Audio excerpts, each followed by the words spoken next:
I was awakened by a very bright light.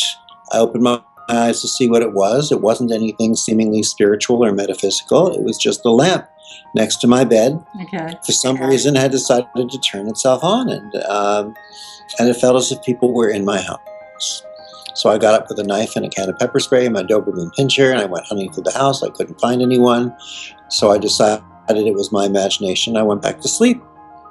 But that Monday, when I went into my office, my patients started having unusual experiences. They told me they could feel my hands without me touching them as I held my hands near them or moved them around. Their bodies would go into involuntary motions. Their fingers would move, their arms, their legs would jump. Their eyes would rapidly dart back and forth. Muscles would pull at their eyebrows and their lips. You're listening to KAren Swain, teacher of Deliberate Creation, accentuating the positive, showing you a way to a better life. Accentuating the positive, it's not just fad, it's sanity. Who in their right mind would accentuate anything else? Clap along if you feel like that's what you want to do. Welcome to Accentuate the Positive Radio with KAren Swain. My guest today on the show is energy healer Eric Pearl. Welcome, Eric. So great to have you on the show. Thank you for having me. And once we start talking, we're going to find out that Reconnective Healing, which is what we're talking about, is not just energy healing. So it no longer fits into that category, but that category fits into it. And that's interesting. Okay, well, I've got a lot of questions for you, and it doesn't fit into energetic. You know, it says on your website that they say your life can change overnight, and that certainly happened to you. I know you've said your story many times, and if anyone's ever seen an interview with you, they've probably heard it. But it's a great story. Do you want to start at the beginning? You were working as a chiropractor, so you already had the intention to help people, heal people, and something extraordinary happened to you. I had practiced for 12 years as a doctor of chiropractic when one night a few strange things took place, including I was awakened by a very bright light. I opened my eyes to see what it was. It wasn't anything seemingly spiritual or metaphysical. It was just a lamp next to my bed. Okay. For some reason, had decided to turn itself on, and it felt as if people were in my house. So I got up with a knife and a can of pepper spray and my Doberman Pinscher, and I went hunting through the house. I couldn't find anyone, so I decided it was my imagination. I went back to sleep. But that Monday, when I went into my office, my patients started having unusual experiences. They told me they could feel my hands without me touching them as I held my hands near them or moved them around. Their bodies would go into involuntary motions. Their fingers would move, their arms, their legs would jump. Their eyes would rapidly dart back and forth. Muscles would pull at their eyebrows and their lips. When they opened their eyes, they reported seeing colors they had never seen before, smelling flowers they had never smelled before. They had felt multiple pairs of hands resting very comfortingly on different parts of their bodies. Some of my patients who came in wheelchairs walked out. Some of them who came in with cerebral palsy or epilepsy were no longer having seizures and weren't needing their medications, and were able to walk and run and talk and play normally. Whether they were kids, whether they were adults. Patients were coming in the following days telling me that they had gone into their doctors to have tumors or other things removed, and the tumors simply vanished. They were no longer there. Their doctors started calling me, asking me what I had done. I explained I didn't do anything and don't tell anybody. And of course, the more I said that, the more everyone started talking, and soon everyone started coming and asking for the same thing. To add an additional layer, other people started asking me to teach this. And I said, you've got to be crazy. I don't know how to teach this. I'm waving my hands in the air looking ridiculous. And yet, somehow, these healings are taking place. But my patients would call me after they'd gotten home from my office, and they would tell me that when they got to their house, before they could hit the little button to open the automatic garage door, it started to open and close by itself. They walked into their house, their lamps and televisions started turning off and on. They felt sensations in their hands. They would hold their hands near someone in their family, and suddenly the grandfather could walk again after the stroke, or the aunt or uncle regained their hearing or their vision. And we started to recognize that once we interact with what today science calls the Reconnective Healing spectrum, that something changes within us. And once we learn how to familiarize ourselves with this, without any techniques, without any rituals or fear-based protections or any complicated steps, we can simply learn to familiarize ourselves with it on a level that allows us to access our own healings and to facilitate healings for others as well. Mm-hmm. Look, you said that, I've been studying this work for a long time, so you don't call it energy healing anymore, but this phenomena, let's call it phenomena. No. That's not what I'm saying. Mm-hmm. Energy healing is called energy healing. Mm-hmm. Oh, it is. Reiki, Jiray, Jinshin, Qigong, Mahjong, Beijing, Alpha, Beta, Delta, Gamma, Quantum this, Mattress that. Those are all energy healing techniques. You're right. Those are energy healing. Reconnective healing is something that incorporates all the gifts of all the known energy healing techniques, old and new, without us having to learn any of the steps or the procedures, without us having to learn the techniques themselves, without us having to get caught up in the steps, without having to get caught up into the protections or the rituals or anything else. See, energy healing is a field. And we've had subsets of energy healing, such as the ones I've mentioned and ones I didn't mention. What happens with reconnective healing is it seems to completely engulf and incorporate the entire energy healing field, including those subsets of the techniques that we know the names of. And then it expands beyond energy itself into what science are aspects of light and information that they have not witnessed here on the planet before. It's very different. It's very unusual. And in the overall picture of things, it's very, very new. Energy healing is the largest growing field today, and reconnective healing is considered to be the forefront of energy healing. Mm-hmm, mm-hmm. Well, what you were saying was when you first started, people were coming to you saying, you're healing me. But where you've taken it over the years is to say, I'm just tapping in, you can tap in too, which is something that I like because I'm a teacher of deliberate creation, so I like to empower people rather than say the healing is outside myself and it lies in the hands of the healer and I need you. It's more about, so there's a field and you can tap into it and so can I. Could you teach me how to tap into it? Could you remind me how to tap into it? Is that where you're going? Is that what you do with the... That is partially it. There is something that takes place when you interact with the reconnective healing spectrum that seems to open a doorway, a communication system with something beyond what we've had here. So it's not just it's here and we can all tap into it. Part of what unlocks the door for us to tap into it is that we interact with someone who's already accessing it. It's sort of an ego equalizer. It automatically equalizes the ego of the person who wants to say, yes, it's here and it's for everyone and I can just sit in a corner and own it in. And well, actually, no. That would be like going to one of your beaches and saying the ocean is here and it's for all of us and you can sit on the 12th floor in your hotel room and ohm the ocean in. Well, you can ohm and ohm all you want, and either A, the ocean isn't coming, or B, if it does come, you had better run because it's a tsunami. You actually have to pick up your spiritual little butt and stick it into a spiritual little bathing suit and get into the spiritual little elevator, march across the spiritual little hotel lobby and the spiritual beach, and then and only then can you become equally wet with ocean water as everyone else. You have to go to it in a way. And it's the same with this expanded spectrum of healing. You actually have to interact with someone who's already accessing it, and then you, as part of your transformational exchange, are able to access it also. So can everyone learn to do this? Yes. And part of the requirement is that we stop seeing ourselves as islands of individuality and we start to recognize that we are all one. And to do this, we need to share with the greater one, and in return, we get to access this gift.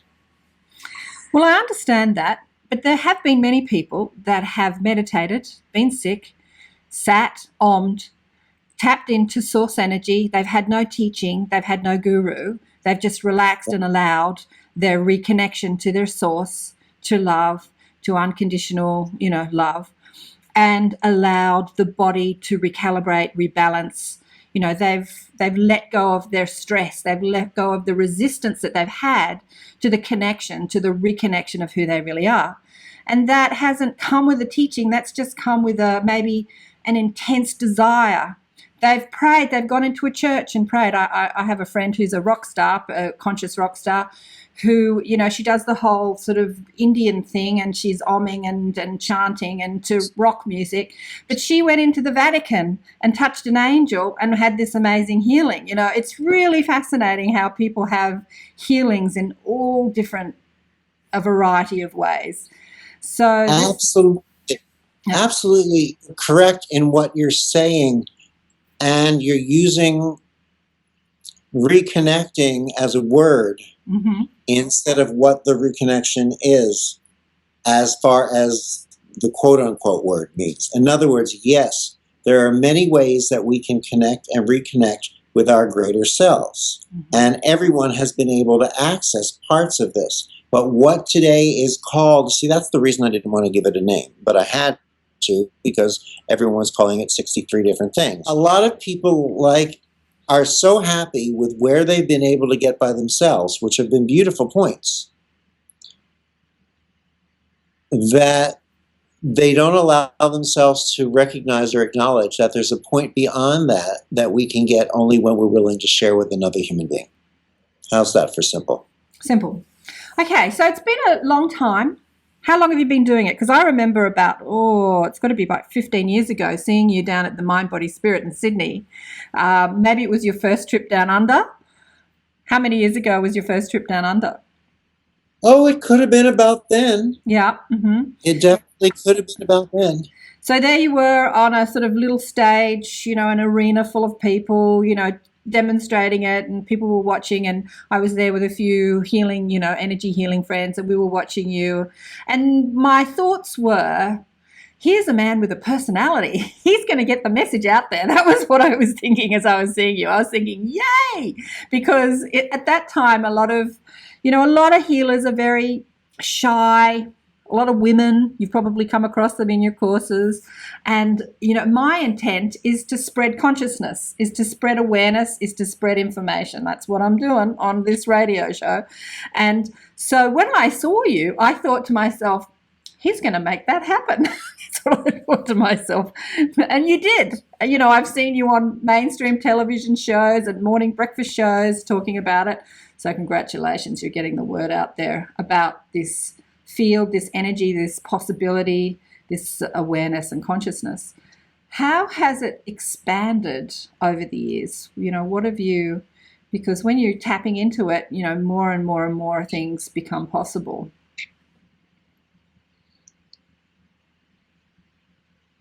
I think the way it expands is the way we expand. Yep.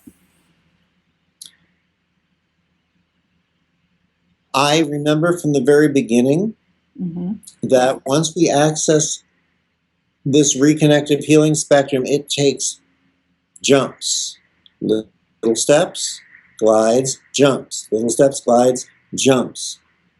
And it does that in the overall scheme of things around the world and through the planet. But so does life, naturally. What do we know is that when we affect any one thing, whether it's just through education, as people listening to you and I chat right now, we, what's the word I'm looking for? We raise the level of information in, to use your term, the field. Awareness. We affect information, the awareness of even a proton.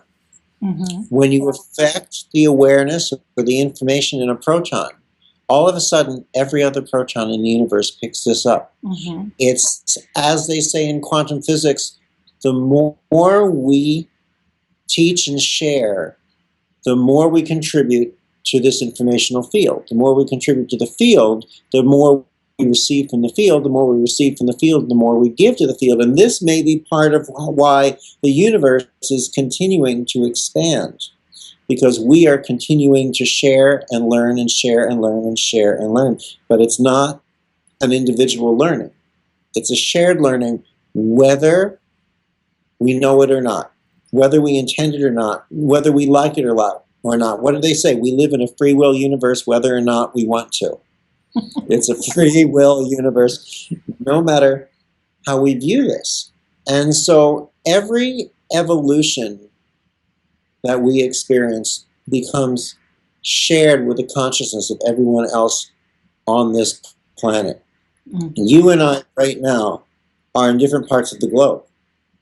And it's easy to say, well, we're separate and distinct. We're not touching. But we are touching just through this field. If you take a glass of water and set it down on your kitchen table, at first you say, well, the glass and the table are touching one another.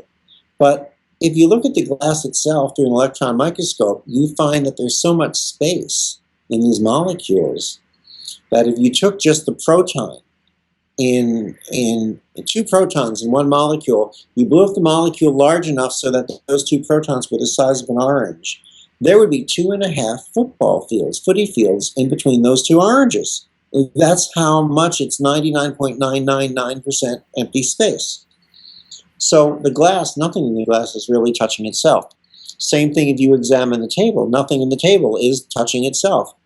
So therefore, the glass and the table aren't touching. And we say, well, how then is the table supporting the glass? Well, through a field of information. The information is giving it support and interaction.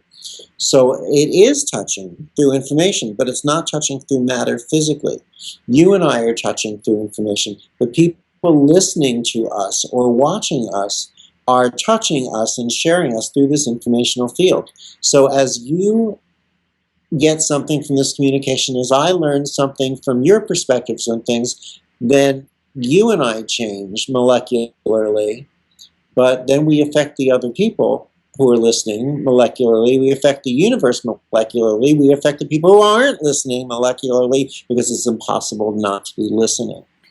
Yep, that famous saying, the butterfly wings flapping in Africa are affecting us, But I'm just thinking about what you were saying before. Really what you were talking about before was Ubuntu. The African saying Ubuntu, it means I exist because of you. If there's no you, there's no me. There's we have to have another in order to experience us. In order to experience me, I have to have you. Yes. Yeah. So as this awareness, I'm just thinking as you're talking, I'm thinking of Wayne Dyer's famous book, You'll See It When You Believe It, because I work with thoughts. So as I was looking at you 15 years ago at the Mind, Body, Spirit, I was watching the people around you and then watching you on mainstream television, as we're expanding our beliefs and our thoughts, we're expanding what's possible. More things are becoming possible because you'll see it when you believe it, because our belief, you see sick people who have a diagnosis, for instance, the doctor says, you're going to die. And they do, because there's, been this learned person, an expert in his field, that's told them they have a diagnosis that is terminal, and there it goes. But of course, people like you come along and say, nah, more things are possible. More things are possible. So that belief in itself, allows this new reality to exist, yeah? Yes, and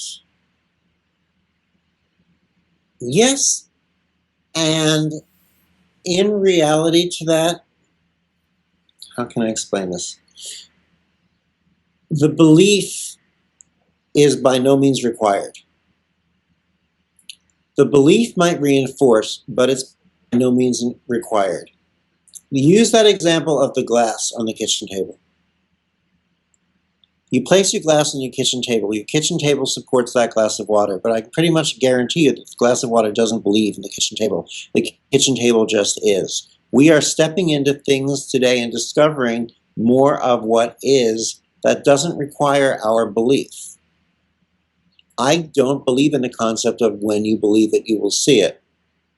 I believe that there's a give and take in everything we can see and therefore recognize, just as we can believe in and therefore see. When Reconnective Healing first started happening, you have to realize that my patients were coming into my office to see a chiropractor, and I thought I was one. No one believed or expected in anything. There was no faith, there was no anticipation, there was no expectation. And these healings started happening, just happening, because they were. Now later on, what got funny was that people started coming in from halfway around the world, and many people started getting dragged in halfway around the world by well-meaning friends and relatives. And they would sit there in my office with me and say, listen, I think this is a pile of garbage. I wouldn't be here if my husband or wife didn't make me come. And I said, well, guess what? You already flew halfway around the globe. You're in Los Angeles for a week. You get to do lots of other things. Believe it or not, worse things do happen to some people. So why don't you say to yourself, maybe this is garbage and maybe it's real, but whatever. And so I would say you don't need to believe in this. Why don't you say to yourself, maybe it's real and maybe it isn't. But whatever it is, it's a rare opportunity for you to lie down and rest your eyes for half an hour in the middle of the day. So relax, take it, let go. And many of these people would receive the healings. If anyone had difficulty in recognizing that they received a healing, it wasn't the person who didn't believe in it. It was the person who came in believing in it too much. It was the person who came in saying, I know this works, it has to work, I'm sleeping with all the right healing books under my mattress, I'm wearing all the crystals with the right colors over the proper chakras. They were so attached to needing to make it work that the attachment became the very limitation, became the very constriction of it. So oftentimes when we allow ourselves, instead of needing to believe, but instead to say, without judgment, that's the key, without judgment, I will allow myself to simply be the witness and the witnessed. And in that state of being both observer and observed, we allow ourselves to see and to be seen. And we get to see with clarity what is really occurring. And it doesn't require faith, and it doesn't require the establishment of a belief system.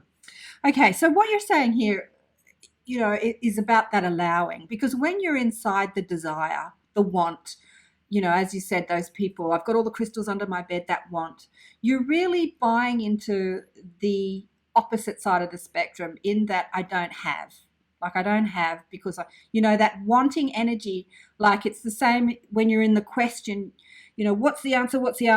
You have no access to the answer because you're in the vibration of the question when you're in the vibration of the wanting. And so these ones coming in that, that are not in the wanting, they're more in an allowing state. They might not believe, but they're not resisting as much as the one that's really wanting it. There's less resistance. What you're talking about here is resistance to the energy. So sometimes, like I remember I did a healing technique years ago. I used to teach it here in Sydney. Another one, I won't mention it. I don't know. I don't believe in competition, and I came home and taught my 11-year-old daughter some of the techniques, and she just did it immediately. We saw amazing things happen. She gashed her foot open when she was in the backyard one day, came running in with blood pouring out and dirt all over it. And I threw her foot in the shower to get some dirt off and just put my hand over her foot. And the gash, which was it just healed instantly, We were both like shocked. You know what I mean? I didn't teach her anything.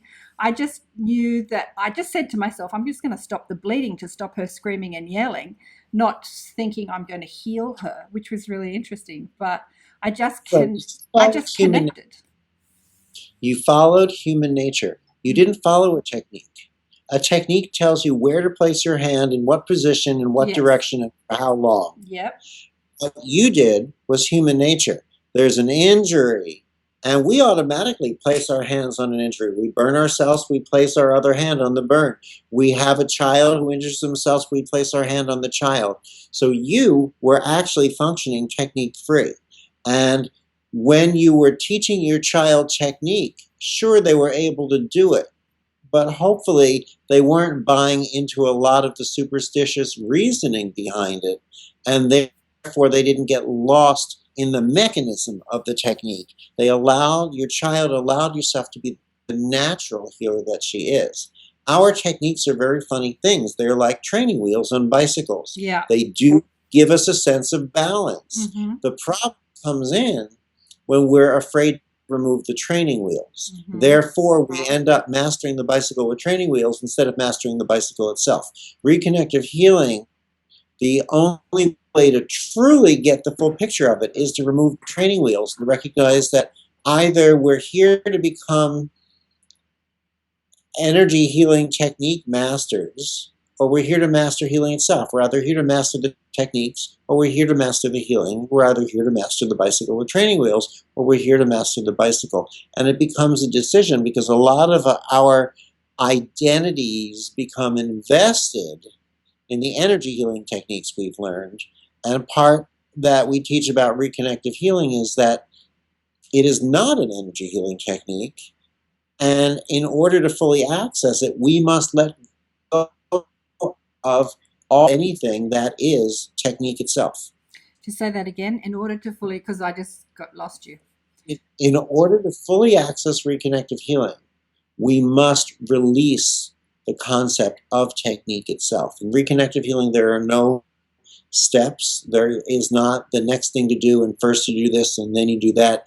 There's no fear basis. There's no need to shake off imaginary negative energy or spray yourselves down with alcohol or pull up make-believe zippers. There's no need to do that because we're not living in that superstitious aspect that used to be part and parcel with energy healing, which is what keeps a lot of people today away from stepping into understanding the quantum physics of healing, because as soon as they hear the word healing itself, it carries a lot of baggage from the old superstitious approaches that we use and employ.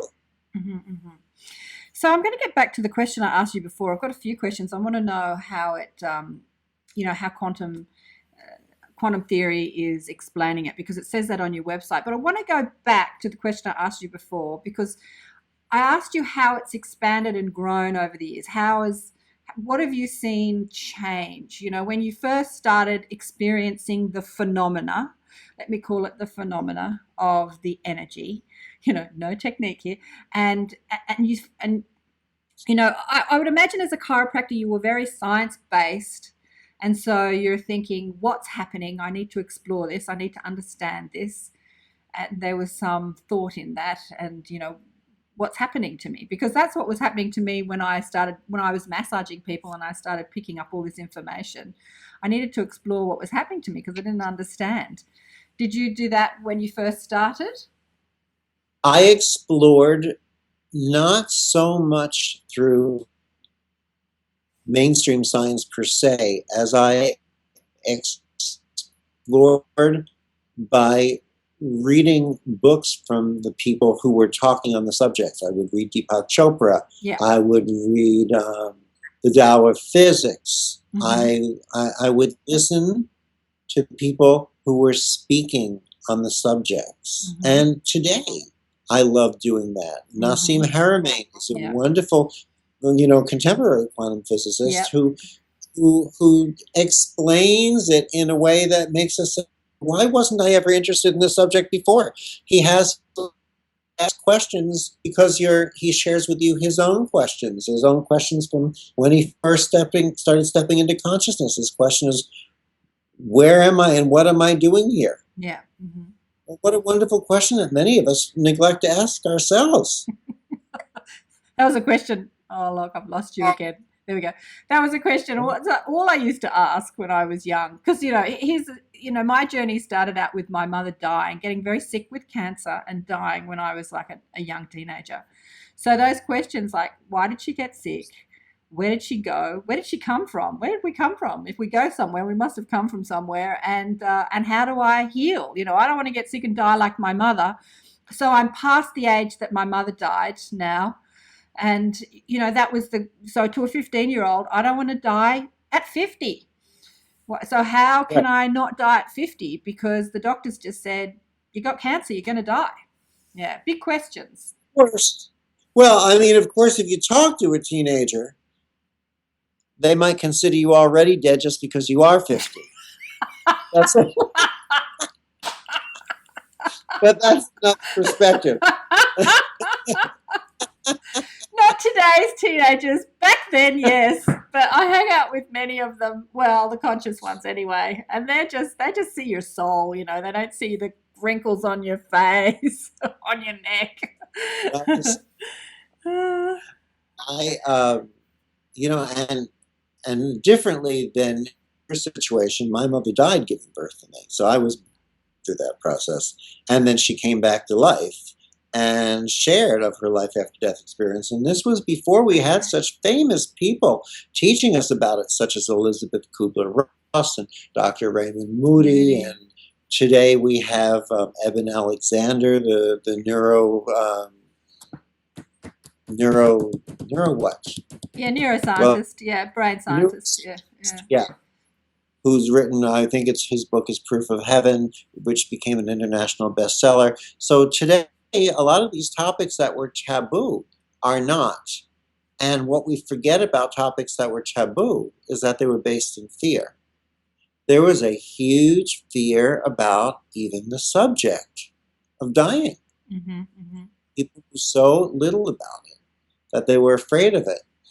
And in the Bibles, in the Christian and the Jewish Bible, they used to talk much more about reincarnation, and supposedly it was taken out of the Bibles, the Christian Bible maybe about 1,000 years ago, and the Jewish Bible maybe about 350 years ago or so, because they felt, the powers that be felt, that if we felt that we had a chance to do it again, we wouldn't work so hard to do it right the first time. And actually, I think that our perception, they just weren't giving due credit to the people in that logic, because I believe that once we realize that we're part of an ongoing larger picture, everything becomes much more important to us, that we do it with integrity. So your mother had a near-death experience giving birth to you, and she spoke about it while you were a child. So you had that awareness that there is more to this. There's more to us than this physical clump that we're walking around in. Yeah, she told me. I think I was around 5 years old, and my grandmother had died, and my idea of death was, what happens? You end up in a box underground, and everything's black forever. That's awful. So I came home and I told her what I was thinking, and she decided that was the time to share her experience with me. Right. It's the entire chapter of the book, The Reconnection. It was a very difficult chapter to write because I had to spend a lot of time on the phone with my mother trying to get the words right to describe things for which we don't really have words here that do it justice. Yeah. I think one of the most famous near-death experience person that's really getting the word out there is Anita Moorjani. You know, she's really spreading. She's got a great, she's got a great story. So she was riddled with cancer to the point of death, like her body was shutting down. She was in coma. And when she came back from her near-death experience, everything just, someone turned the power board back on and everything went bang, bang, bang, bang, bang, bang, bang. And like everything lit up again after it shut down. It all lit up again. And all those, I think she had 70-odd tumors riddled throughout her body. They basically disappeared within a few days of her coming back. So how does the Reconnective Healing explain that? She's tapped into the field. She's shifted her consciousness. What's going on? She did. She allowed herself to experience and reconnect with her fuller, truer self, her essence. And she had that experience that when she came back from it, she allowed herself to continue to embody it. That's part of the key, to continue to embody that experience.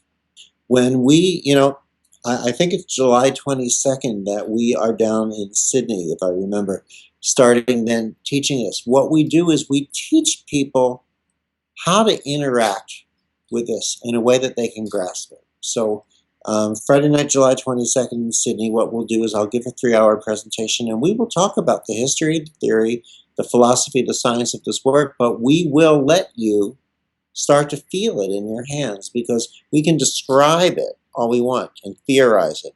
But when we feel something, we start to get the reality of it. When we see something, we gain a greater knowingness. Now, we talked about, when we believe we see, but also when we see we believe. Is it structure and therefore function? Is it function and therefore structure?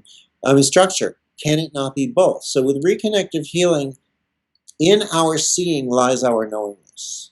In our knowingness lies our ability to see even more. And in the continued expansion of what we see, what we know, what we see, we allow ourselves to access our mastery. So we'll bring, on that Friday night, we'll bring a volunteer up from the audience or two, some people who have medically documented maybe physical limitations. They can't move an arm past parallel to the ground or something, maybe 15, 20, 30 years. And we'll bring them up and we'll give live demonstrations of the healing so you can see the reality of it. And we'll do anything and everything in this field beyond just energy healing that any human being anywhere on this planet can do. So tell me what you can do. Tell me about some of the healings that you've performed or you've seen. What can you do? I mean, here's the thing. So I've healed broken bones and I've healed cuts immediately, but I can't stop the wrinkles on my face or maybe the fat on my body. Like there are some things that seem easy to me, like when something's broken, you can fix it. But then when it comes to fat on your body or, there's belief behind it, there's all that marketing that women are supposed to be thin and beautiful that you're combating with. And, everything you put in your mouth is going to put fat on your ass. And like that you're combating with. Mm-hmm. Let me ask you a question. Yep. Do you really think that stopping or slowing down or changing the wrinkles as an intention is a healing? Do you really think that plumper lips or a slimmer body that looks more aesthetic for aesthetics purpose is a healing? I don't personally, but a lot of people do. I mean, really, I don't see it as much as healing as manifestation, because healing is just a different manifestation in the body, the way that the energy is manifesting in your body. There's resistance to the field, which manifests dis-ease in your body. And when you release that resistance and reconnect, there is a flow again in your body. So it's really about manifestation as opposed to healing. Sure.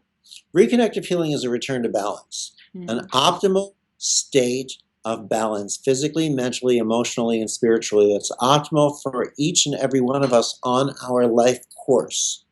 Therefore, what is optimal for you may not be what's optimally appropriate for the person to your left or to your right. Now, what I will tell you is that at least 6 studies so far done with human DNA, plant DNA, and animal DNA shows that the reconnective healing frequencies change our DNA in a way that the cells emit light levels that are more harmonic, more naturally balanced. And we know that our bodies heal not through biochemicals, as we used to be taught in medical schools, but that although biochemicals are a small part of the picture, our bodies heal through what's called this model of light. So when we return to an optimal model of light, the body communicates in higher harmony. What is falling away from perfect health really, except for falling out of your optimal level of harmony? But why am I telling you this about the light? Because reconnective healing, you'll find very often is written about in the strangest places, including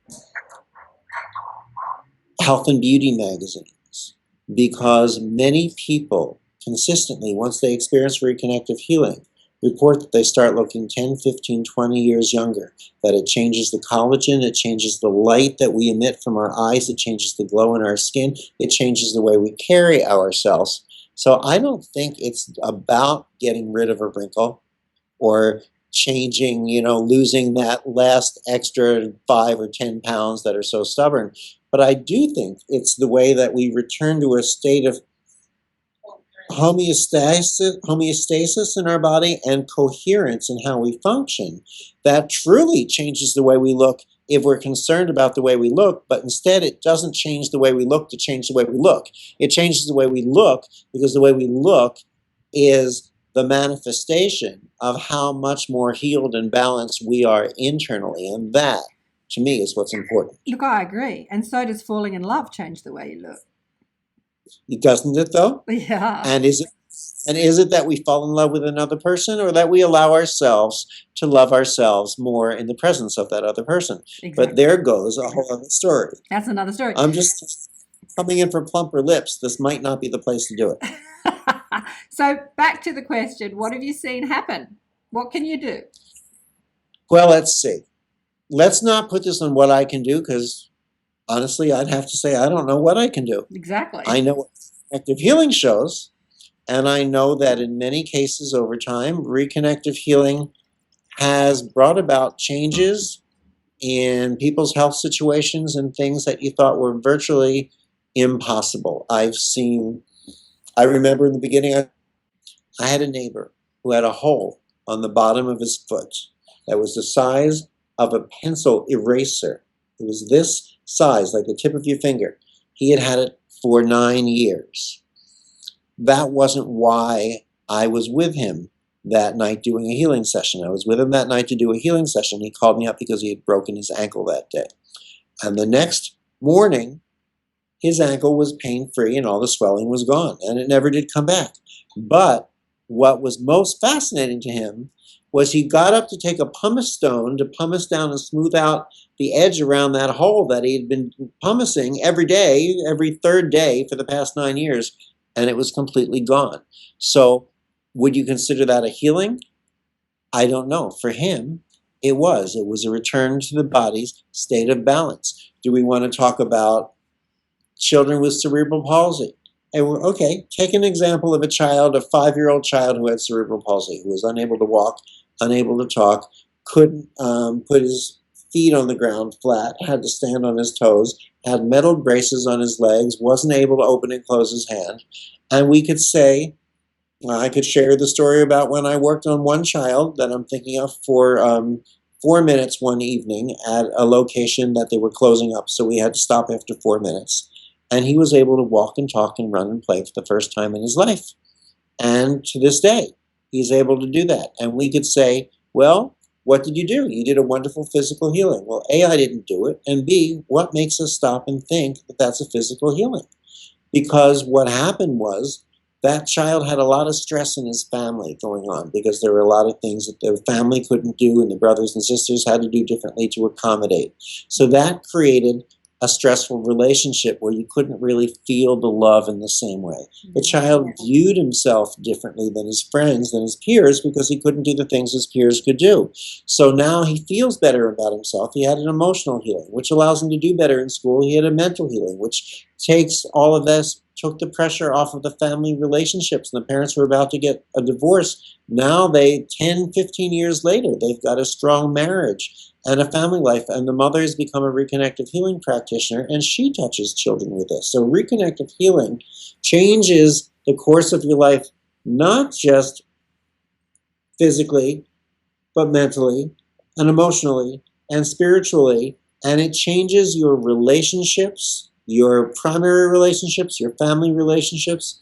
It even, well, let's just say it even changes your sex life, and not in a bad way. It changes everything. Okay, so how has it changed you, apart from changing your whole life from being, what you thought was a chiropractor to now a worldwide teacher? What have you seen happen in your own physical being, manifestations in your life? How do you use it for yourself? If somebody was to, how have you used it on yourself?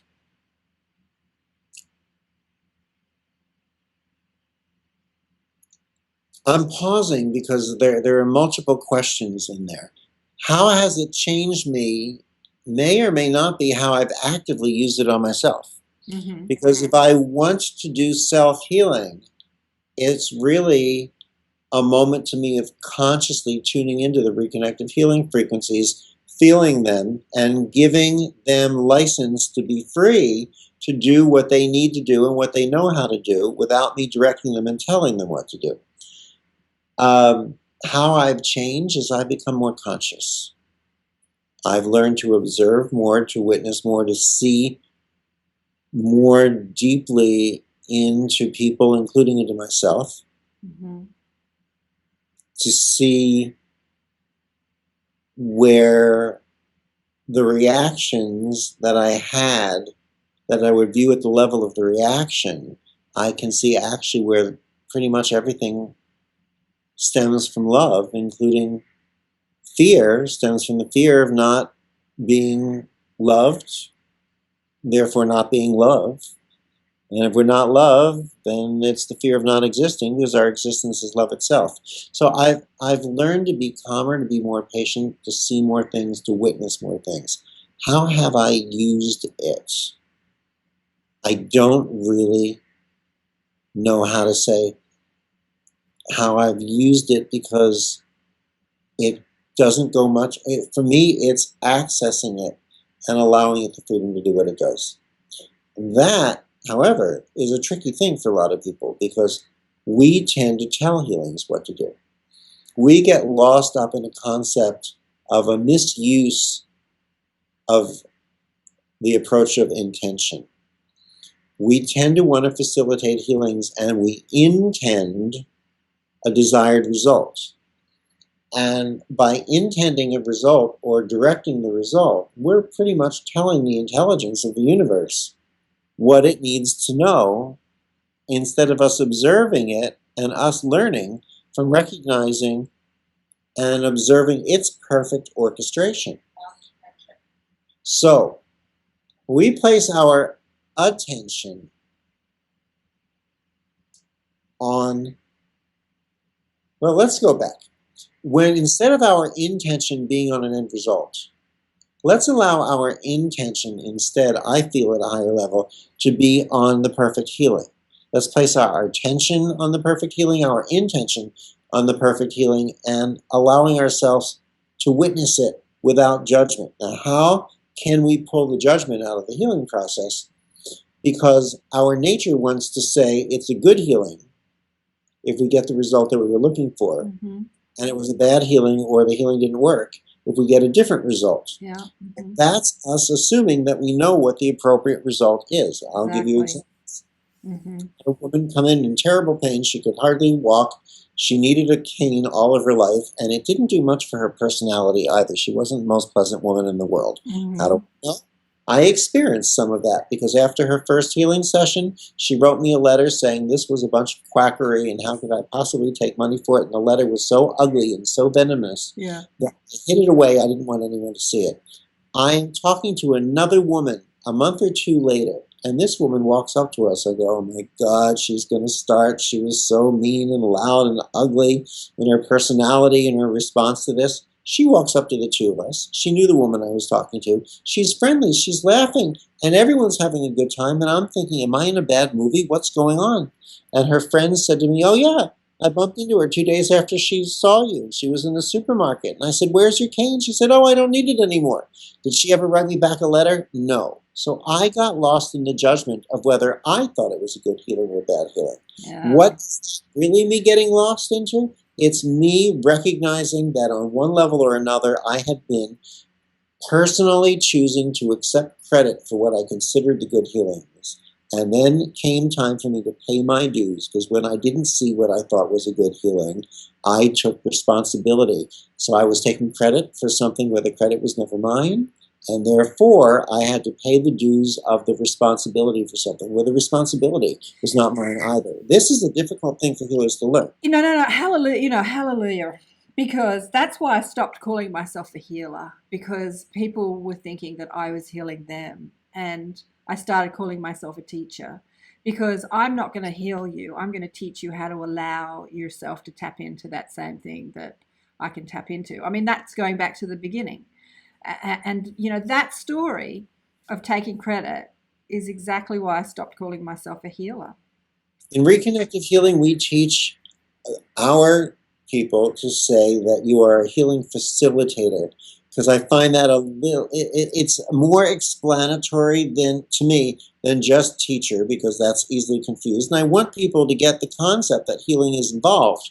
But if you say we're a healing facilitator, it doesn't seem quite as grand as when you say, I am a healer. Mm-hmm, mm-hmm. You know, because that's a paradigm that's going to be a big shift on this planet. There's illness, and then there's healers. Call them doctors, call them surgeons, call them energy healers, whatever. And, you know, the person that's sick goes to the healer and has the healing and then goes away and says, you healed me. I mean, that's a huge paradigm on this planet. So hopefully something like what you're doing is shifting that, you know, because that's why, you know, that's what I love what you do. You're teaching people to do it themselves, because I think that we all need to, you know, give credit to the source and not to the person who's tapped into the source, although the person that's tapped into the source is a whole lot of fun. Now, so you said, what else have I learned?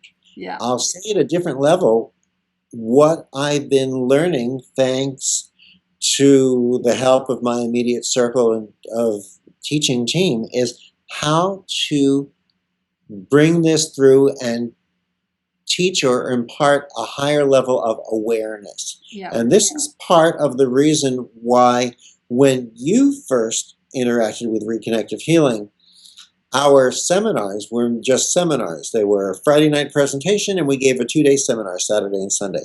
Now they're full training programs as of the end of 2013 or the beginning of 2014.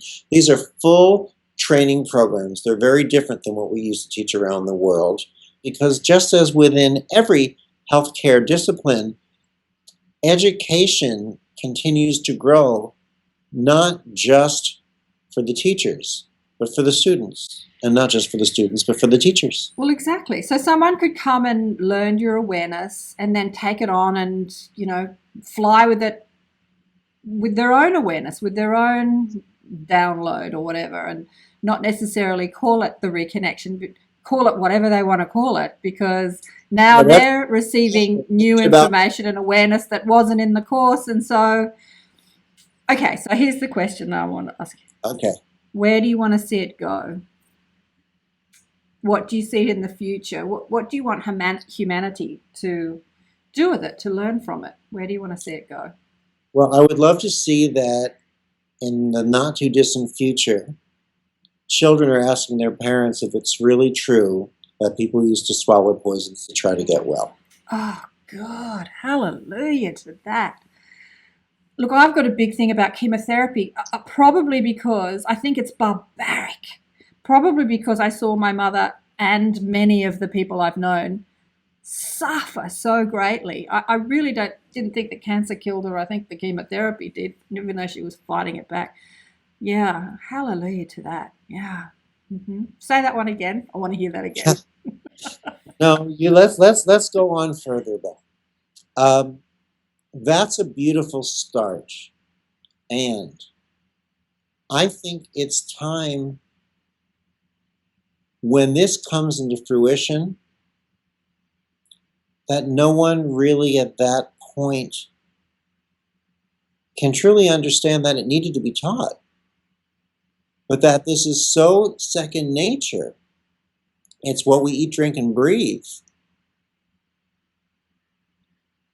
I think that people will have a difficult time looking back and understanding all the fear and opposition to the concept of healing. And part of it is how we present it. The robes and the moon and star earrings and the tie-dyed and the turbans and this and that and the other. And another part of it is the fear that our monetary healthcare systems have of what if people start getting well and not getting prescriptions and not going into the hospitals and, you know, not seeing us for follow-up visits. But another part of it is that we have to face ourselves and take on the understanding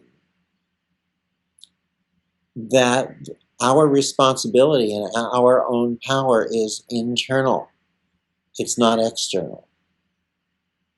And we want to give away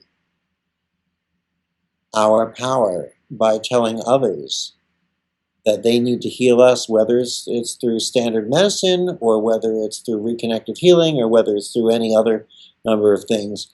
But when we truly are reconnecting to ourselves as a people, as humanity, we'll understand even that healing is an entirely different word than the way we've used it, because we've been using it in a very limited fashion. We've been thinking of healing as meaning you have to get better from something, or gain the use of an arm or a leg, or your liver, or your vision. And really, healing is about our evolution. It's about not just a more efficient way for the body to rebalance and restructure itself, but for the brain to work, for the brain to recognize that it is a transducer receiving information from the field, but it's not just a transducer receiving information from the field, because as we grow and expand with this information, then we are also contributing to that field. So everything is an ongoing, multi-level, multi-tiered feedback system. Absolutely. This brings up another question, and I know we're running out of time. So you want to see children say, wasn't it strange that we used to swallow poisons in order to get better? Because pharmaceutical is big business, has the industry at all seen what you're doing as a threat to their big business, or do they just pass you off as some crackpot? Today, I'd say we've had easily about 20,000 or more mainstream healthcare practitioners attend reconnective healing seminars and training programs around the world.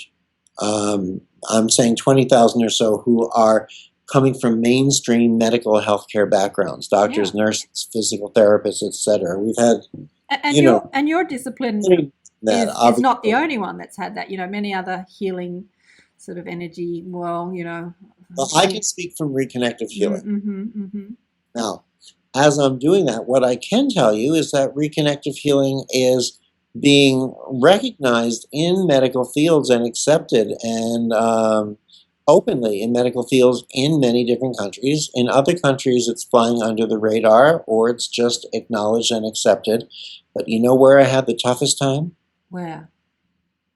Australia. Really? Yeah, Australia.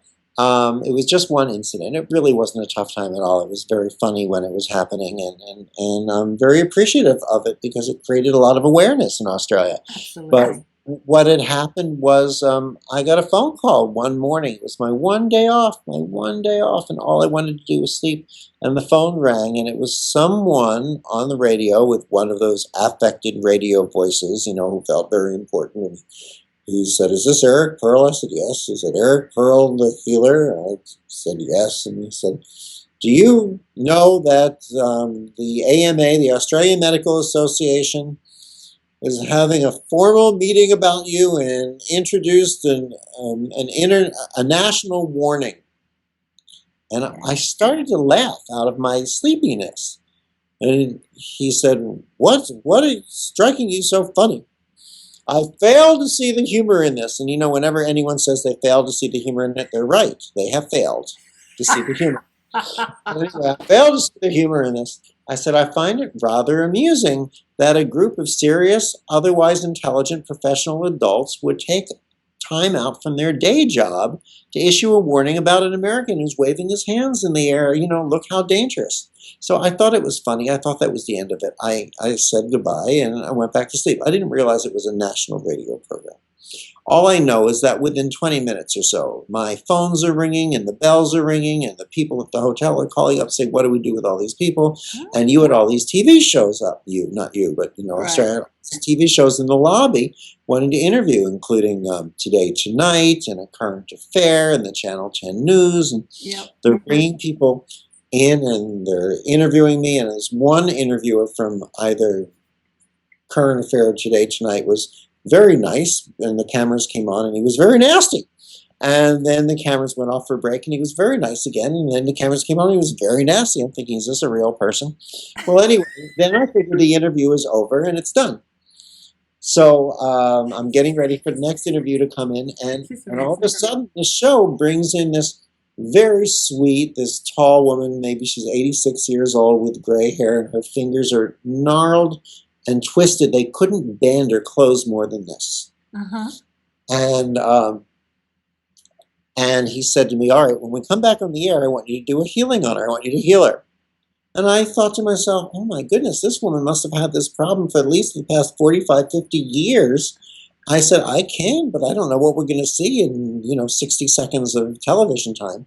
He said, well, that's all right. Then when we come back, we'll just explain why you refused to do it. And I thought, oh shit, that's the worst thing. That's worse than anything. We'll just do it. We'll see what happens. So they come back on, and she explains what's happening with her hands, and I hold my hands near her and let her feel it, and her fingers start to move. And she goes, oh, I can move my fingers. Oh, look, I can close my hands. Oh, I think I can knit again. She was so excited. Even this announcer who'd been so nasty with the camera on, this time with the camera on, said, I have to tell you, today I've seen something that I've never seen before. Wow. So I thought, that's the end of it, right? That's the end of it. So that night, we have 3 different televisions in different rooms in the hotel, different suites in the hotel, so we can watch, because all 3 shows are on the same time, Channel 10 News and the other 2 shows. Yeah. We watch one, we watch the other. We watch the one with the woman where she feels it in her fingers and says, oh, I think I can, knit again. And we figured that's the end of the show, so we turn that one off. We're watching the other 2 shows. Someone comes running back and says, turn the TV on again, turn it on again.